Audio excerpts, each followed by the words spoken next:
Beautiful.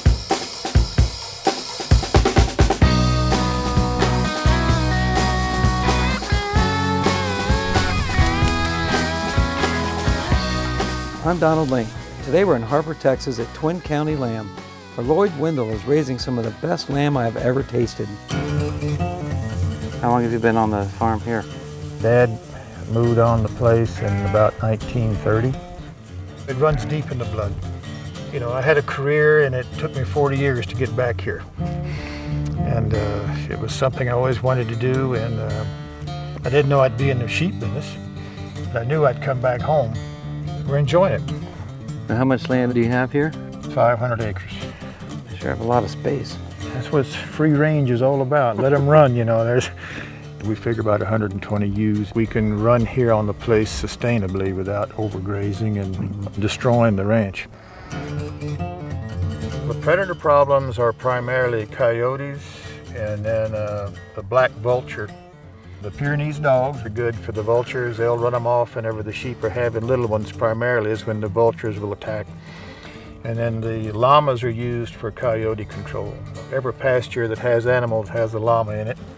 Some of them are in training, some of them are wanting to be in training, but he's Fritz, you're a mess.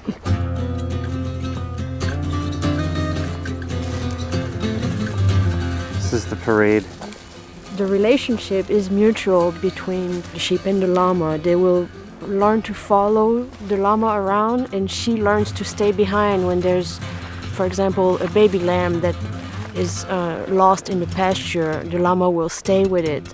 So she's a big sheep, oversized sheep, and they're so tall and have such a long neck they can see a distance, and they don't like anything around the animals, whether it is a new person in the field or even a bunny rabbit. They'll just run them off. These guys are less than an hour old. You can see she's got them up, cleaned off, and ready for them to take off. The Dorper was developed in South Africa. It was developed for one purpose, for meat production. There's no wool involved. You can see those, how they're shedding all that off. You don't have to waste energy growing wool in this. It all goes right into making meat. Can you explain the difference between a sheep and a lamb? Our lambs here, the Dorper, as quickly as they grow out, 8 to 9 months is the oldest lamb that we'll sell. So they're truly still lamb. And that gives you a lot of the flavor and the tenderness in the lamb then too. It's just not that much age on them. So where does mutton come in? You know, anything over a year old to 18 months will be a mutton. Much older, a lot stronger taste, you know. Some people prefer that, you know, more of a stronger sheep flavor to it. And where does most of your meat go to? We do farmers markets, and of course we sell on the internet and we sell here off the ranch. But in the past year, there's been an increase in restaurants and chefs buying our product once they've been introduced to it. We're still working on lamb where we are, trying to find somebody a little bit more local.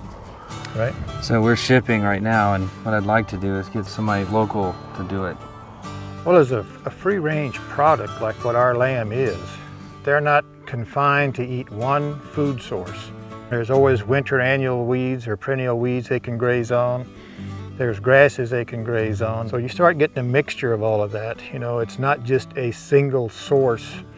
The fact that they're selecting what they want when they want it all contributes to the quality of the meat and the tenderness and the flavor of it. Next, come to my home kitchen and learn how to make a very simple roast leg of lamb.